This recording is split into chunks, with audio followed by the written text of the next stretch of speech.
আপনি কারোর সঙ্গে কোনো একটা বিষয়ে কথা বলছেন, কিন্তু সেই লোকটা আপনার কথা মন দিয়ে শুনছে না। আপনি তথ্য দিচ্ছেন, যুক্তি দিচ্ছেন, তবুও সে আপনার কথা এড়িয়ে যাচ্ছে। কখনো কখনো সে আপনাকে থামিয়ে দিয়ে নিজের বক্তব্য রাখছে। খুব রাগ হচ্ছে, খুব ইরিটেশন হচ্ছে, মনে হচ্ছে কনভারসেশনটা বন্ধ করে বেরিয়ে আসি। কি এরকম সিচুয়েশন কি প্রায়ই আপনি সম্মুখীন হন? যদি হন, তাহলে আজকের ভিডিওটা আপনার জন্য।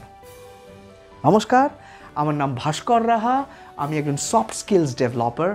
আজকের এই ভিডিওতে আমি আপনাদের সামনে তুলে ধরব এমন কিছু তথ্য যেগুলোকে প্রয়োগ করলে যখন আপনি কারোর সঙ্গে কথা বলবেন, আপনার কথাটা তার কাছে অনেক বেশি গ্রহণযোগ্য হয়ে উঠবে। আসুন স্টেপ বাই স্টেপ আমরা প্রত্যেকটা পয়েন্টকে খুব নিখুঁতভাবে জানার চেষ্টা করি। বন্ধুরা, কথা বলার সময় আমাদের কাছে যে অপশনসগুলো অ্যাভেলেবল থাকে সেগুলো আমি আপনাদের পরপর বলছি। সবার প্রথম যে অপশানটা আমাদের কাছে থাকে সেটা হচ্ছে বলা, স্পিকিং করা। কোনো কমিউনিকেশনে স্পিকিংটা আমাদের সব থেকে ইজি অ্যাভেলেবল অপশন, ঠিক আছে? দ্বিতীয় পয়েন্টটা হচ্ছে লিসেনিং, মানে শোনা। যে বলছে তাকে অপরচুনিটি দেওয়া এবং আপনি মন দিয়ে শুনছেন তার কথা। এই অপশানটা কিন্তু একটু চ্যালেঞ্জিং, কারণ আমরা বেশিরভাগ ক্ষেত্রেই শুনতে চাই না, বা শুনলেও সেই শোনাটার প্রতি কনসেন্ট্রেশন করি না। সো এই অপশানটা একটু চ্যালেঞ্জিং। তৃতীয় যে অপশানটা আছে সেটা হচ্ছে প্রস্তুতি নেওয়া, অর্থাৎ কোনো কনভারসেশনে যাওয়ার আগে সেই বিষয়ে একটুখানি প্রস্তুতি নিয়ে নেওয়া, ঠিক আছে? যেটাও বেশিরভাগ ক্ষেত্রে হয়তো আমরা খুব একটা সেই অপশানটাকে প্রয়োগ করি না। এবং চতুর্থত আরেকটা অপশান আছে, কনভারসেশন চলাকালীন কোনো গুরুত্বপূর্ণ তথ্যকে লিপিবদ্ধ করা। আপনি বলবেন, কারোর সঙ্গে যখন কথা বলছি তখন কিভাবে লিখব? খুব স্বাভাবিক প্রশ্ন। এক্ষেত্রে একটা জিনিস করা যায় যে যখন আপনি কারোর সঙ্গে আলোচনা করছেন কোনো বিষয়ে, সেখান থেকে এমন কোনো তথ্য যেটা আপনার অজানা, যেটা আপনি প্রথমবার জানলেন বা ডিটেইলে জানলেন, সেটাকে মাথায় ভালো মতো রেখে দেওয়া এবং ততক্ষণ পর্যন্ত মাথায় রাখা যতক্ষণ অবধি আপনি আপনার বাড়িতে ফিরে না আসছেন, এবং বাড়িতে এসেই সেই তথ্যটাকে আপনাকে খাতায় লিপিবদ্ধ করে রাখা। এর সুফলটা কি আমি এই ডিসকাশনের পরে আপনাদের সামনে সেই বিষয়গুলো তুলে ধরব। তাহলে এই চারটে অপশনস আপনার কাছে সবসময় অ্যাভেলেবেল থাকে যখন আপনি কারোর সঙ্গে কোনো কনভারসেশনে ইনভলভড হন। এবার আসুন এক এক করে এগুলোকে নিয়ে বিস্তারিতভাবে আলোচনা করা যায়। সবার প্রথমে যে অপশানটা আমরা ইউজ করি সেটা হচ্ছে বলা। কোনো কমিউনিকেশন মানেই আমাদের মনে আসে যে সবার প্রথমে আমাকেই বলতে হবে, আমি বলবো এবং সবাই আমার বক্তব্য শুনতে বাধ্য, কারণ আমি এই বিষয়ে অনেক কিছু জানি এবং বাকিরা হয়তো বা আমার মতন অতটা ডিটেইলে এই পয়েন্টগুলো জানে না, তাই আমি বলবো, সবাই শুনবে। বন্ধুরা, এখানে কিন্তু আমরা একটা বড় ভুল করে বসি, কারণ এই পৃথিবীতে এমন অনেক কিছু আছে যেটা হয়তো আমার অজানা। আমি যেমন ভাবছি যে আমাকে বলতে হবে, আমার বিপরীত দিকের মানুষটাও কিন্তু একই রকমভাবে ভাবছে যে আমাকেও বলতে হবে। আমরা দুজনে যদি বলার মানসিকতা নিয়ে কনভারসেশনে আসি, তাহলে একটা কনফ্লিক্ট হবে এবং সেই কনফ্লিক্টটাই কিন্তু এই টোটাল কনভারসেশনের পারপাসটাই ফেলিওর হবে, কারণ কেউ শুনতে রাজি নই, সবাই বলতে উদ্যোগী হয়ে উঠেছি। তাই যে সমস্ত জায়গায় আমরা একমত, সেই জায়গাগুলোকে আমরা এড়িয়ে গিয়ে যেখানে আমরা দ্বিমত, সেই জায়গাগুলোতেই আমাদের সামনে অনেক বেশি প্রকট হয়ে উঠবে এবং তখনই কনফ্লিক্টগুলো আমাদের সামনে তৈরি হবে। বলার অপশনটাকে আমরা যদি পরে রাখি, তাহলে আমাদের বলাটা কিন্তু অনেক বেশি গ্রহণযোগ্য হয়ে ওঠে আরেকজনের কাছে। কীরকমভাবে আমি তার একটু বিস্তারিত বর্ণনা দিচ্ছি। যেমন ধরুন, এই মুহূর্তে আপনারা যারা আমার এই ভিডিওটা দেখছেন, আপনার কাছে একমাত্র অপশান কিন্তু শোনা, আর আমার কাছেই একমাত্র অপশান আছে বলার। এই মুহূর্তে আমি আমার বক্তব্যটা এই টপিকের ওপরে আপনাদের সামনে তুলে ধরছি। আপনারা যতক্ষণ পর্যন্ত এই ভিডিওটাতে আছেন আমার সঙ্গে, আপনাদের একমাত্র অপশান কিন্তু শোনা।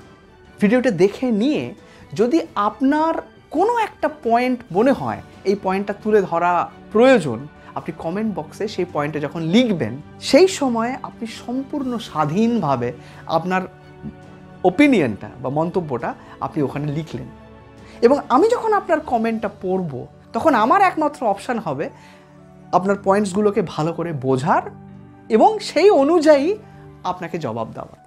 কিন্তু যখন আমরা ফেস টু ফেস ডিসকাস করি তখন কিন্তু আমাদের কাছে সমস্ত অপশানসগুলো সঙ্গে থাকে এবং বলার জন্য আমরা অনেক বেশি ঝাঁপিয়ে পড়ি এবং সেখানেই আমাদের একটা বড় ব্লান্ডার হয়ে যায়।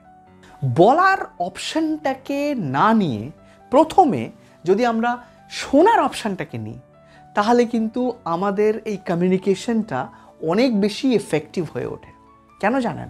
কারণ যখন আমরা শুনি তখন কিন্তু আমরা আরেকজনকে বুঝতে পারি, তার বেশ কিছু অজানা জিনিস আমাদের জানা হয় এবং সেই অনুযায়ী আমরা তৈরি হয়ে আমাদের উপযুক্ত বা যথোপযুক্ত রেসপন্সটা তার সামনে তুলে ধরতে পারি। বন্ধুরা, শোনার অপশানটা কমিউনিকেশন স্কিলসে সব থেকে গুরুত্বপূর্ণ একটা অপশন। আমরা কিভাবে শুনছি সেটাও কিন্তু একটা অত্যন্ত গুরুত্বপূর্ণ বিষয়। দেখুন, দুভাবে আমরা শুনতে পারি। আমি এর আগে বিভিন্ন ভিডিওতে এই আর্ট অফ লিসনিং এই ব্যাপারে অনেক কিছু বলেছিলাম, তবে সেখান থেকে আমি কয়েকটা পয়েন্ট আপনাদের সামনে তুলে ধরছি। আমাদের শোনাটা দুরকমভাবে হয়, একটা হচ্ছে অ্যাক্টিভ লিসনিং, একটা হচ্ছে প্যাসিভ লিসনিং। প্যাসিভ লিসনিংটাই যদি আমি প্রথমে বলি, সেটা কেমন? প্যাসিভ লিসনিংটা হচ্ছে আমি শুনছি উত্তর দেওয়ার মানসিকতা নিয়ে। ইংরেজিতে যেটাকে বলে listening with the intent two respond. অর্থাৎ আমি শুনছি কিন্তু আমি এরপরে আমার জবাবটা কেমন হবে সেটা ভেতরে ভেতরে ভাবছি। এতে কি হয়? এতে আপনার বেশ কিছু গুরুত্বপূর্ণ পয়েন্ট আমি মিস করতে পারি এবং যদি আমি সেই পয়েন্টসগুলোকে মিস করি তাহলে কিন্তু আমার জবাবটা বা আমার রেসপন্সটা উপযুক্ত হবে না এবং বিপরীত দিকের যে মানুষটা আছে তিনি কিন্তু স্যাটিসফাইড হবেন না। অ্যাক্টিভ লিসনিং মানে আমি তাকে বোঝার চেষ্টা করে শুনছি, অর্থাৎ listening with the intent to understand. তিনি যে শব্দগুলো উচ্চারণ করছেন বা তিনি যে শব্দগুলো উচ্চারণ করছেন না, তার বলার ভঙ্গি, তার বলার শৈলী বা তার পারপাসটা কী আছে সেটা যদি আমি বুঝতে পারি তাহলে যখন আমার সুযোগ আসবে বলার তখন আমার জবাবটা তার কাছে অনেক বেশি গ্রহণযোগ্য হবে। কারণ সে একটা জিনিস বুঝতে পারবে যে আমি তার কথা ভালো মতো বুঝেছি। বেশিরভাগ সময়ই দেখবেন কনভারসেশনে বা বিভিন্ন ঝগড়া যখন হয় দুটো মানুষের মধ্যে, একজন আরেকজনকে সবসময় বলে তুমি আমাকে বুঝতেই চাও না বা তুমি আমাকে বুঝতেই পারো না। একমাত্র প্রপার লিসনিং হয় না বলেই, ভালো মতো আমরা শুনি না বলেই কিন্তু আমাদের এই ধরনের বিষয়গুলো শুনতে হয়। তাই যে কোনো কমিউনিকেশন স্কিলসকে এফেক্টিভ করার জন্য সুন্দরভাবে শোনাটা একটা অত্যন্ত গুরুত্বপূর্ণ বিষয়। তাই শোনার অপশানটাকে আপনারা প্রথমে রাখুন এবং তারপরে বলার অপশানটা আসুন। কারণ যতক্ষণ পর্যন্ত বিপরীত দিকের মানুষটি সম্পূর্ণ বলে না ফেলবে ততক্ষণ পর্যন্ত আপনার কথা সে শুনবে না। রিসেপটিভ মোডে একটা মানুষ তখনই আসে যখন তার আর কিছু বলার থাকবে না। তাই চেষ্টা করুন মন দিয়ে আরেকজনের কথা শোনা। প্রথম অপশানে আপনি শুনুন, এটা একটা অত্যন্ত গুরুত্বপূর্ণ বিষয়। তারপরের যে অপশানটা থাকে যেটা আমি বলেছিলাম সেটা হচ্ছে প্রস্তুতি।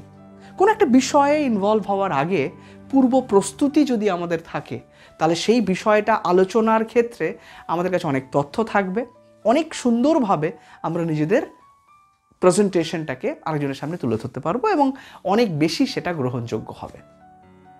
এবং চতুর্থত যেটা বিষয় সেটা হচ্ছে লেখা। কোনো গুরুত্বপূর্ণ পয়েন্টস যেটা এই কনভারসেশনে বা এই কমিউনিকেশনে উঠে আসলো সেটাকে আমাদের প্রপারলি লিপিবদ্ধ করা খুব প্রয়োজন।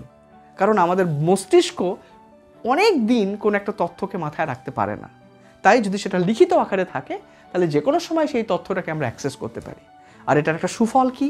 সুফল হলো কোনো ব্যক্তির কোনো একটা পয়েন্ট যদি আপনি লিখে রাখেন এবং পরবর্তী কোনো সময় যদি সেই ব্যক্তির সঙ্গে কোনো বিষয়ে আলোচনা হয় তাহলে এই পয়েন্টটা যদি আপনি তুলে ধরেন তাহলে সেই লোকটা অনেক বেশি আশ্বস্ত হবে যে আপনি এমন একজন ব্যক্তি যে তাকে বুঝতে সক্ষম হয়েছেন এবং তিনি আপনার প্রতি অনেক বেশি বিশ্বস্ত এবং দায়িত্বশীল হতে পারে। তাই অন্যের গুরুত্বপূর্ণ পয়েন্টকে লিপিবদ্ধ করে রাখা এবং প্রয়োজনে তাকে পরবর্তী ক্ষেত্রে সেটা আবার তাকেই সেই পয়েন্টটা তুলে ধরা এবং এটা রেফার করা যে আপনি এই পয়েন্টটা আমাকে বলেছিলেন। আমার মনে হয় সেই ক্ষেত্রে আমাদের রিলেশনশিপ কমিউনিকেশন অনেক বেশি বেটার হবে। মনে রাখবেন, আপনার বক্তব্য তখনই মানুষ মন দিয়ে শুনবে যখন আপনি উপযুক্তভাবে তাকে বুঝে উপযুক্ত রেসপন্ডটা আপনি করবেন। তাই সবার প্রথমে অন্যকে সুযোগ দিন, তার কথা শুনে তারপরে আপনি নিজের বক্তব্য পেশ করুন। দেখবেন আপনার কথা মানুষ মন দিয়ে শুনছে এবং আপনি অনেক বেশি সবার কাছে গ্রহণযোগ্য হচ্ছেন। আশা করি এই পয়েন্টগুলো আমাদের এই ভিডিওতে আজকে আমি তুলে ধরলাম আপনাদের কাছে গ্রহণযোগ্য হবে এবং পরবর্তী কনভারসেশনসগুলো যখন আপনারা কারোর সঙ্গে করবেন তখন এই অপশনসগুলোকে একটু মাথায় রেখে যদি আপনারা কোনো কনভারসেশনে যান, আমার মনে হয় আপনারা অনেক বেশি গ্রহণযোগ্য হবেন আর অন্যদের কাছে, এবং আপনাদের কমিউনিকেশনটা অনেক বেশি এফেক্টিভ হবে। যদি ভিডিওটা আপনাদের ভালো লাগে আমাদের চ্যানেলের সঙ্গে থাকুন। খুব শিগগিরই আরও গুরুত্বপূর্ণ সফট স্কিলসের টিপস নিয়ে আপনাদের সামনে অন্য আরেকটা ভিডিওতে দেখা হচ্ছে। খুব ভালো থাকবেন।